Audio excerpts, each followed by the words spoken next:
Sunlight streams into the crowded business class cabin, smelling of expensive perfume and high-end leather seats. Mark Sullivan, a single father in a worn, oil-stained jacket, sits quietly in seat 5D.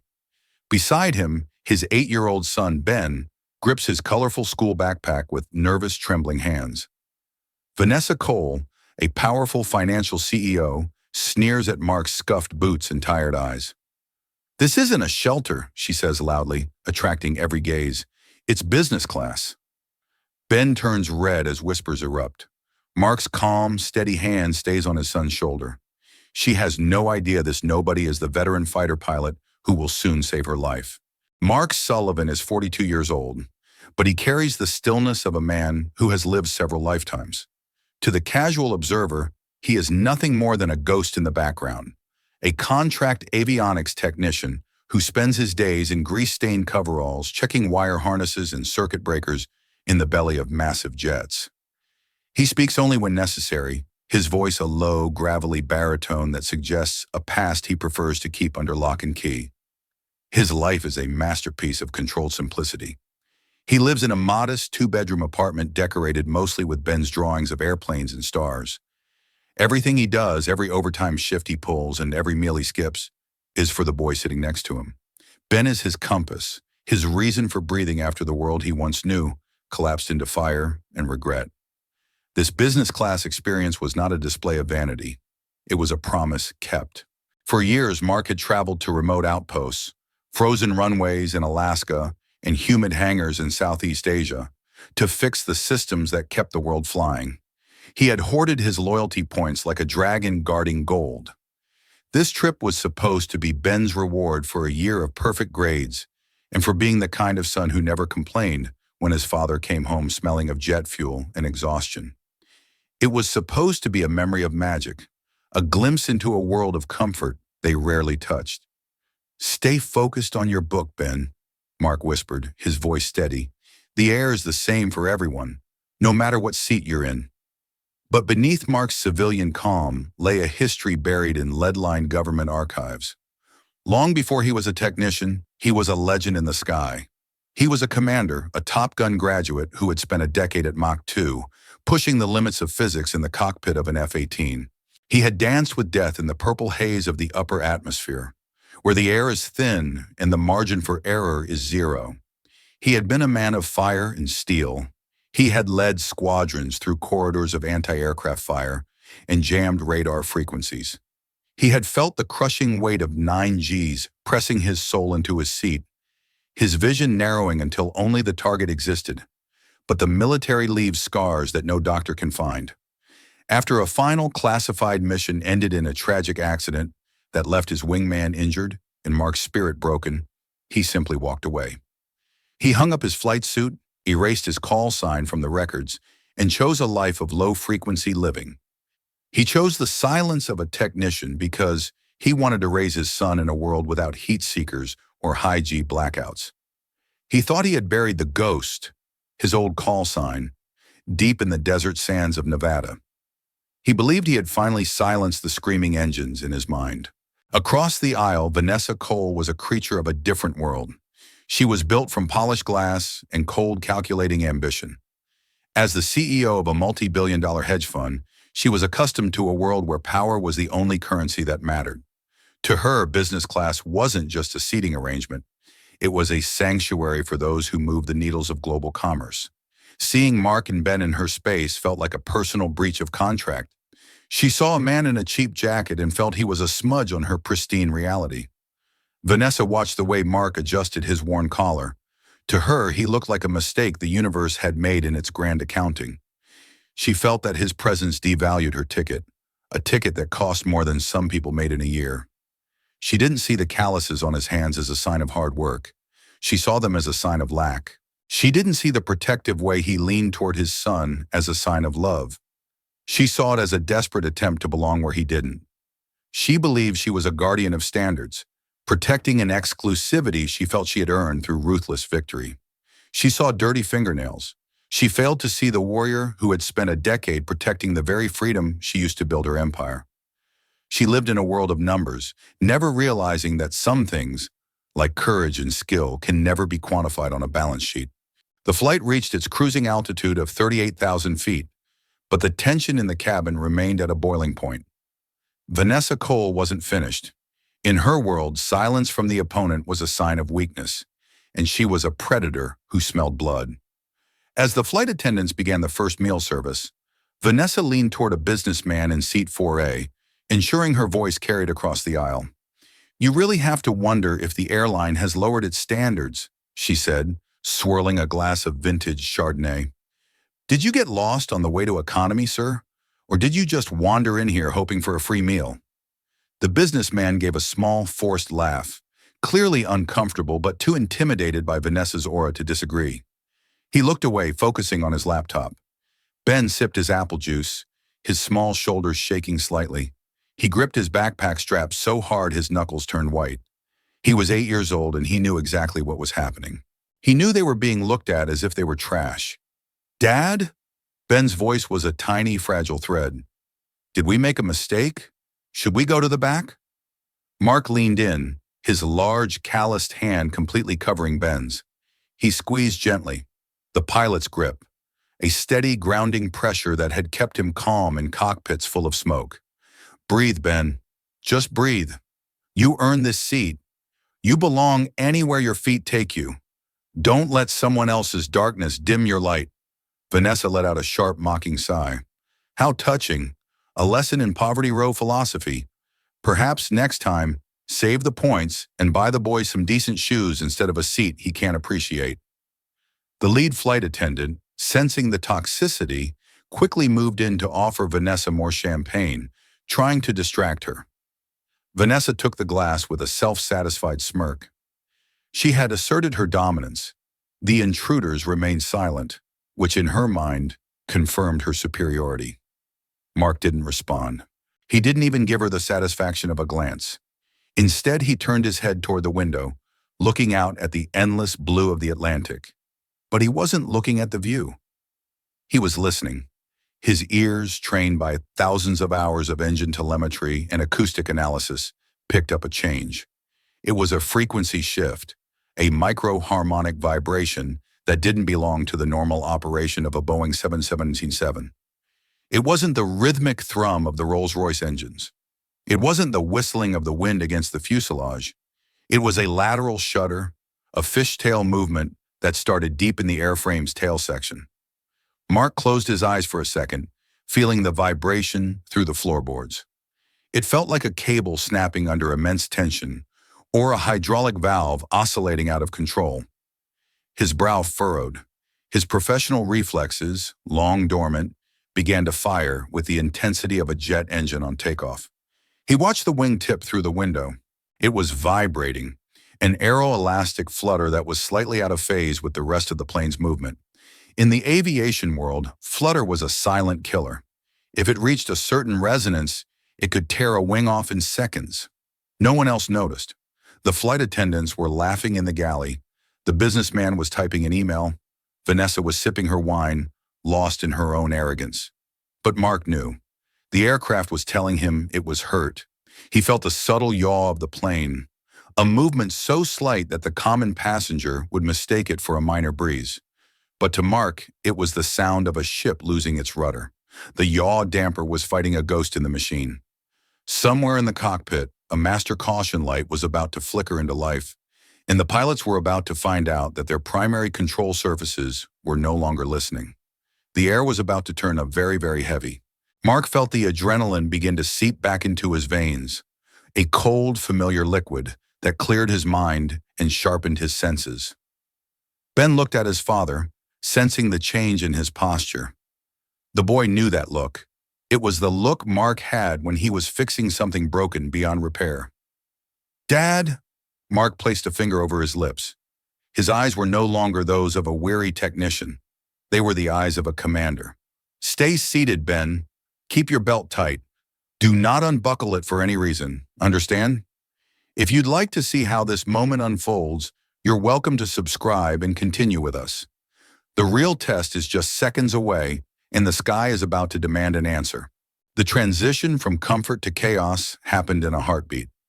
The melodic ding of the seatbelt sign echoed through the cabin, but it wasn't the soft sound of a routine announcement.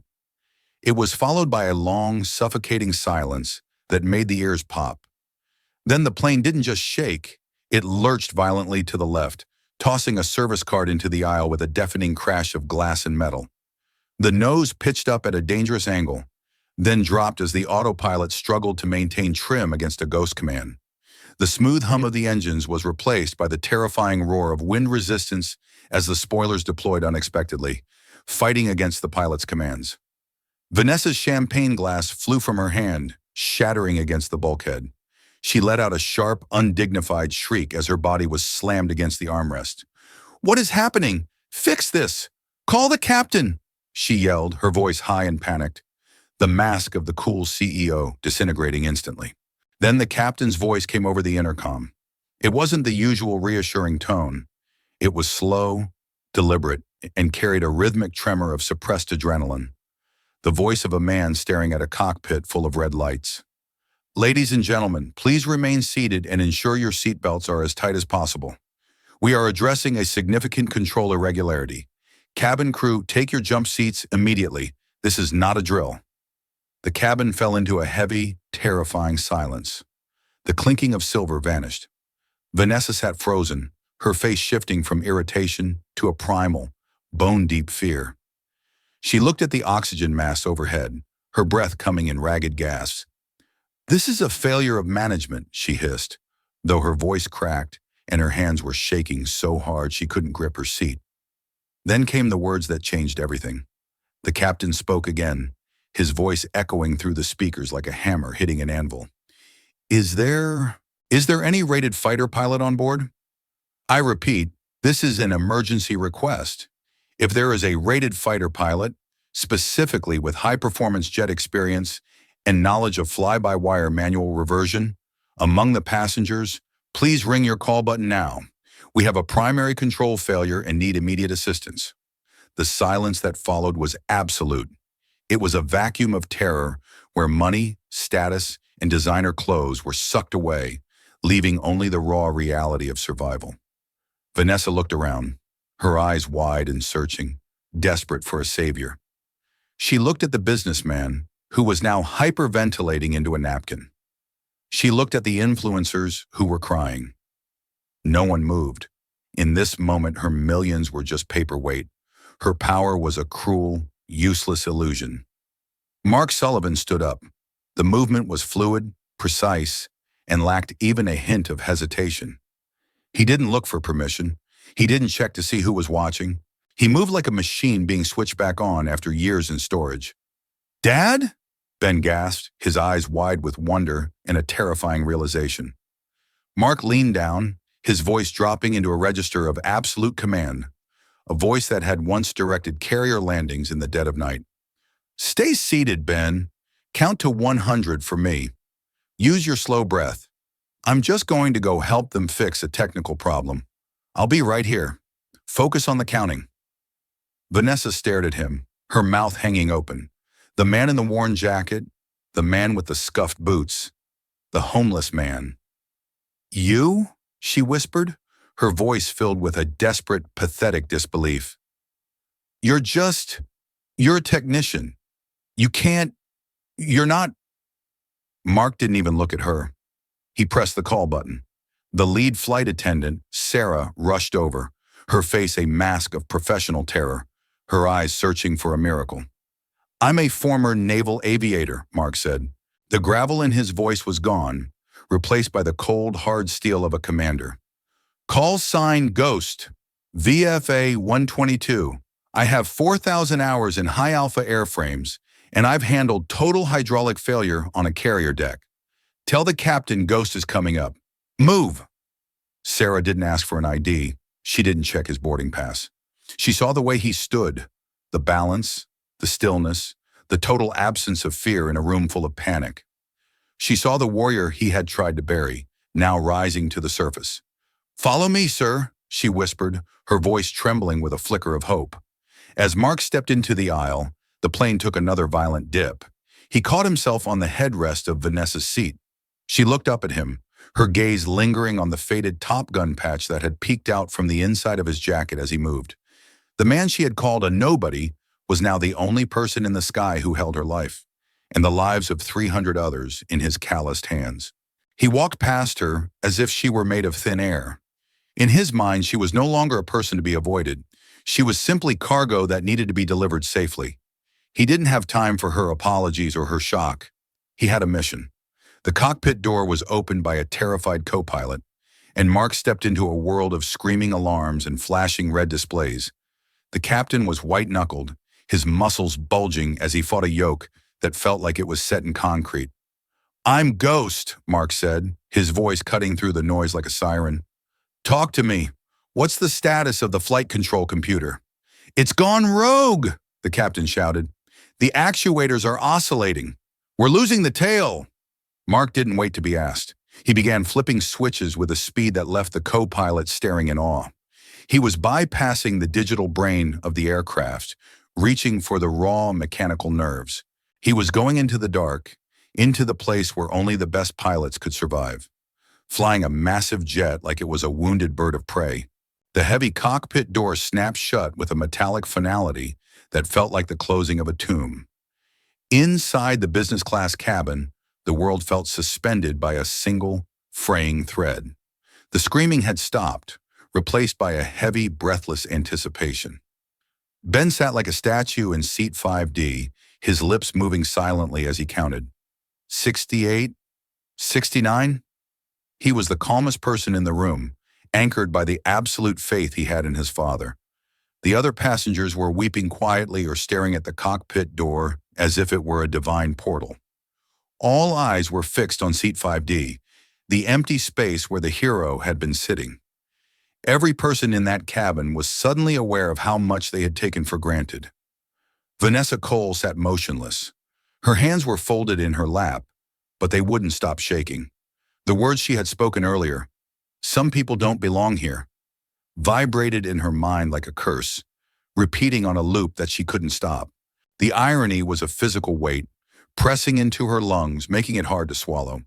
She realized that her entire identity, the CEO, the millionaire, the socialite, was built on a hierarchy that had just been shattered by a man she didn't even think deserved to breathe the same air. She looked at Ben. The boy was still counting. She felt a wave of shame so intense it made her nauseous. She had insulted a man who was, at this very second, fighting for her heartbeat. She had mocked a child whose father was a guardian of the skies. Behind the cockpit door, the struggle was primal. The captain was wrestling with a yoke that refused to obey, the sweat pouring down his face. The first officer was frantically running through digital checklists that offered no solutions for a catastrophic software collapse. The hydraulic system was in a deadly dance, a rare and lethal digital feedback loop that only happened when the flight computers began to fight each other. "Move," Mark commanded the first officer. There was no room for please or, "if you don't mind." It was a battlefield promotion. Mark took the seat, his hands finding the switches and dials by instinct, his fingers dancing over the controls with a grace that was terrifying to behold.